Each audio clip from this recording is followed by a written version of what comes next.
Okay, everybody, we continue our reading.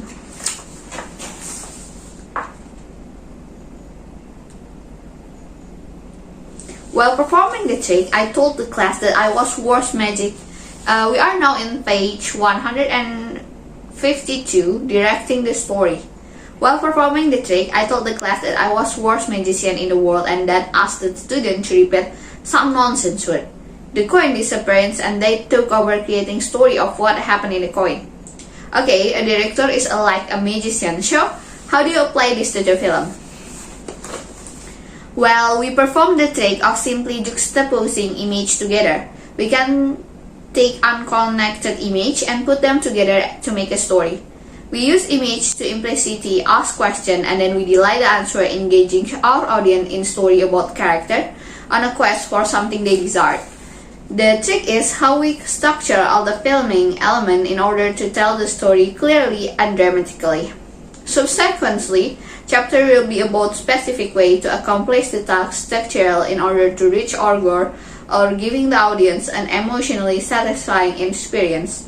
Once we provide the audience with enough clues, they will do the work and constructing the story in their own mind.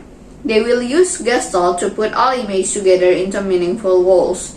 They will use the Gestalt principles of good continuity to see connection between shoot that may have no connection in our reality. They will use their perceptions and assumptions to construct a story that is meaningful for themselves.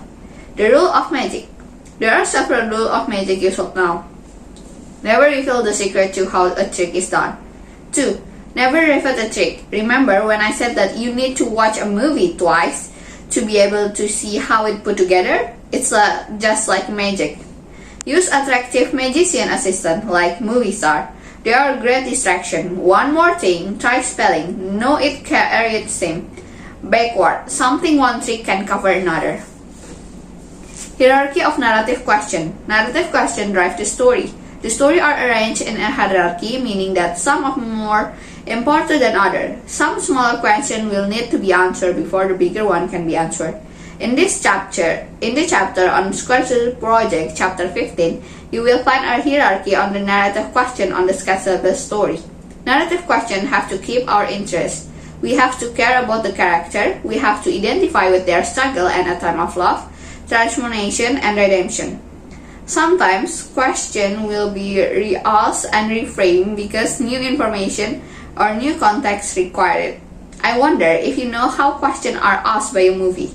We direct the audience attention to ask narrative questions by providing story in which they wish to know what will happen next. Question determine what we think about. Question asking can be a powerful persuasion device because a question structure our decision-making process. They do this by directing our talk about the issue and at hand by hand implicitly specifying the range of possible answer. Meaning it's constructed from clue provided in the film that we put together in order to answer the narrative question. We continually having to readjust the story of what we think is happening based on a new clues we get. Type of narrative question. Let's look at some of the different type of narrative question that we can use to construct our story. The most common type is a goal-outcome question. Will the character achieve their goal? Most narrative questions are variations of this type. For example, another type of common narrative question involves the chase. Will they get out? Will they get caught? Or will they reach their goal of getting away? Will their plan succeed? There are also dramatic questions such as will the truth come out? Emotionally questions are common. How will they react when they learn that? Finally, there are thematic questions. Will Pinocchio become a real boy? Rephrase, what will it take for Pinocchio to become a real boy?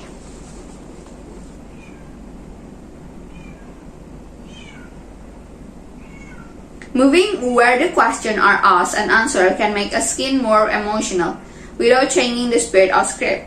The tactic is to delay the answer to a narrative question until after a boring part to skin is kept alive by the tension of narrative question. This often works well with passage skin where the character have to travel from one place to another. In one skin, I had to storyboard. The script called for a gag where a character had his hand stuck in a jar. The main character came in and pulled the jar off. Then several characters began a discussion that resulted in the main character having a little bomb up about what was said, answering the question about whenever the character could get his hand or the jar took all the tension out of the scene. It was like a majestic ship when the wind dies. It might look great, but it goes nowhere. Let's lay it out in the diagram. Narrative question: he get free of a jar. Will? Yes. Boring talk. Talk resulted in blow up. Now what if we move the second box after the third box? The scene start with a narrative question: will he get his hand out? But now let the main character have basically a tug of war to try get it off. We are story delaying. While this is going on, the character talk. Right when the talk heat up to the climactic moment, the main character blow up and the hands pop out of the jar, leaving the main character fall onto the floor. We have accomplished three things. First, the skin play much more intensively because the answer is delayed. Second, the skin is much more fun to watch because we have given the character something to do besides talk. Finally, the blow up is much dramatic because of its visual impact. It added a visual punctuation to a verb outburst, kind, and exclamation points. Narrative question: will he get free of jar? Talk kept alive by tension. The live attention answered yes and blow up. The piece of movie making are narrative question, the lighting technique, and the answer. We have created a lot of more interest just by moving pieces around. Let's look at some of the narrative question concerning Goo and Sticks. Will Goo decide to see Clover again at all odds? Of course, we know that he will. The first obstacle is can Goo and Stick get to the guard? They accomplish it in a very unique way. They go in backwards, confusing the guard. Now we want to know if they succeed in getting across the bridge without falling. They do manage to cross the creek and find these guys. It looks like they will succeed, but they are caught. If the ant Goo and Sticks, no, they have been mistaken as performance. But now we want to know if they can put it on the show. Goo see Clover across the room. How will he be able to get to her? We are close to an answer. Our main question: will Goo get to the Clover? Goo from a conga like a weave through the crowd to get the Clover, but she doesn't recognize him. Goo and Stick get caught. Will they escape? Goo draw a sword, but it's a Roman candle. A Roman candle is type of forward. So Goo still has not met his original goal of being with Clover. What will happen to him? To learn more about magic, watch the practices of the illusion. They are both movies about magician art. One final thought: how do you know things of spotted elephant? Simply, focus on the gag of surviving purple giraffe. I just made the elephant disappear. You need to be wary when a magician tells you he is not that good. Critic: Scott Saber direct attention. Combining the skill of philanthropic, hypnotomist, and magician, coupled with an understanding gestalt principle, will give a direction of powerful tool set. But never forget our goal, to give the audience an emotional, satisfying experience. When you'll be able to touch somebody at an emotional level, that to me is magic. It's not about trick. Let's see how Scott Rebel, a hypnotist and philanthropist, work her magic. Is the fortune teller skin proof of magic power of love continually leading Clover and Goo? Or is it Scott Rebel as master philanthropist tricking the Sultan into thinking that the story is innocently telling itself? Or could it be that she is a hypnotist providing the Sultan with disguised parable of transformation? Scott Rebel used narrative question embedded in the story in maintaining the Sultan's interest. As he does this, he kept the pendulum swinging between hope and fear and always adding a dash of something unexpected to the mix. Points to remember: a director must wear many hats in addition to magician, hypnotist, and philanthropic quiz. He or she must be a cheerleader, philosopher, mediator, shepherd, and explorer for the PO crew.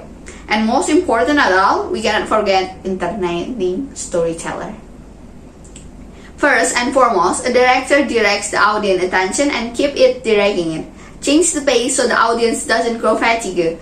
Give them a change to change their breed and give them some new scenery. Misdirect the audience in order to entertain them. But make sure you are clearly directing their attention. Learn the Gestalt principle and make them work for you. Analyze the hierarchy of narrative question. Delay and answer in your film. Are the questions dramatically interesting? Do you maintain dramatic tension throughout the story? Will they be stronger if you move some around? How to direct the eyes is chapter 7. Event of the story. Threshold of awareness. So we have a three now. Working here, structure the level. Director direct the attention. Director the eye on the ear. Visual clarity. To understand a film, director must visually provide two things for their audience. First, the director must direct the viewer eyes where she look. Second, once the viewer know where to look, they need to know what they are looking at.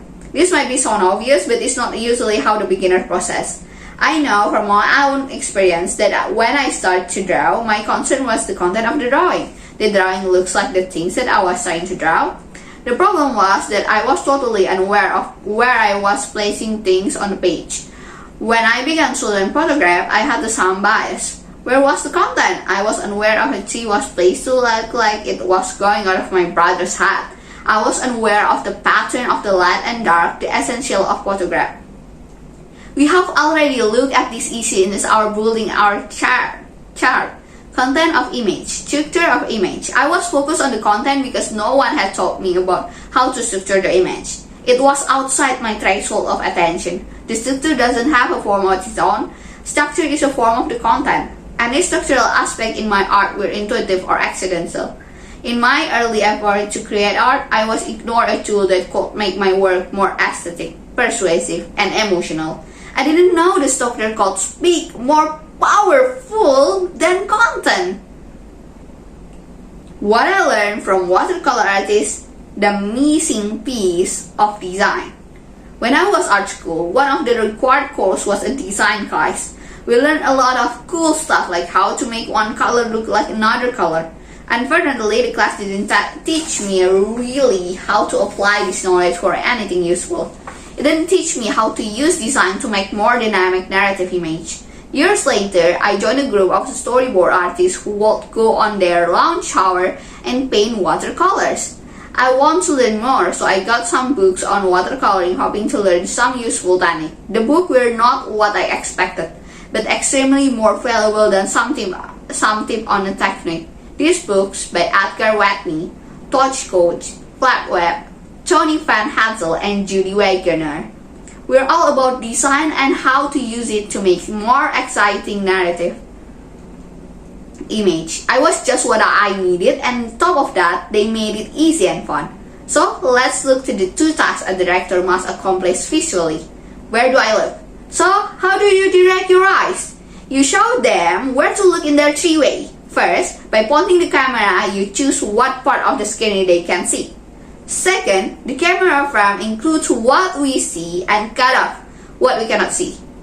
Finally, we direct the eye to the design composition within the frame. Seeing things. As we learned in our opening chapter, the audience is not there specifically watching, seeing the active process. We search of recognizing things and have an interest to us. It's actually similar to hunting. In our world, a more useful metaphor might be shopping. Think of when you are browsing in bookstore. You can scan a book after book, ignoring most of what you see. Finally, something catches your eyes and your interest. It might be a word of an image or a design. We actively seek not just what we think, but what means to us. That is why we ignore most of the book. We just are not interested in them when we seek out a thing in the world. We are interested in a thing like it is a friend or food. How can I use it? It is edible, it is functional. Each object has its own identity traits. Advertisers know this and change the technique of their brand identity. As a filmmaker, we need to present our image so they can read easily. This means understanding object, identifying feature.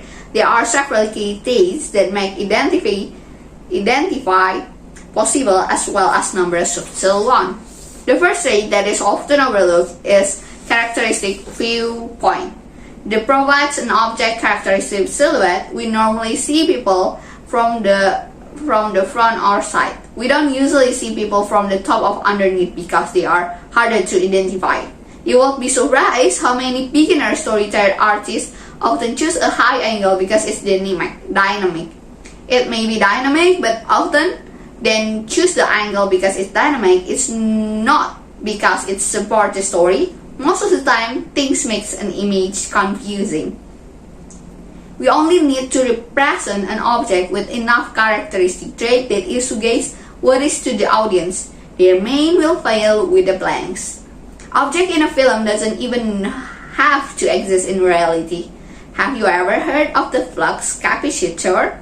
Even though it doesn't exist, you would know one if you saw it.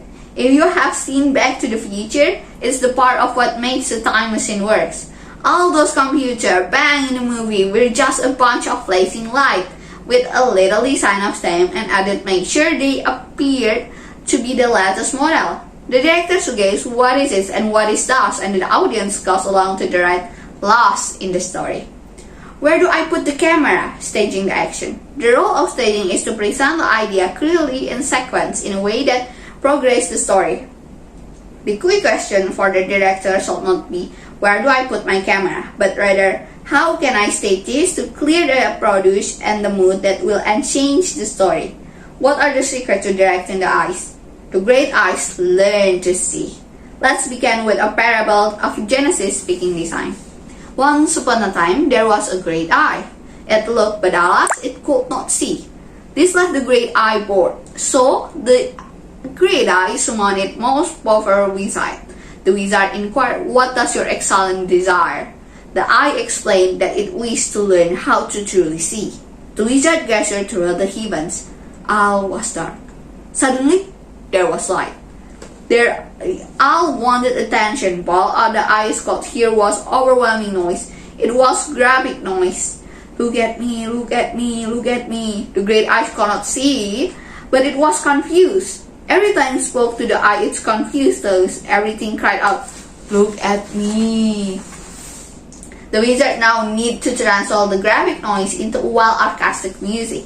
The graphic noise has to be toned down, a music conduct and have several sections played softly, then it allows the melody to be heard clearly. It had to punch up the contrast. The first thing the wizard did was to create a frame to contain the chaos. The frame had strange motion of extraction. It seemed to pull objects to it. These were act just like a gravity pulling things down. Everything had a physical weight. There was also a special place in the frame, a place of power. This is where important things went.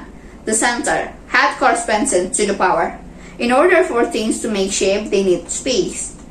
The wizard began to manipulate the space to make a point in space, but it wasn't enough to make a point.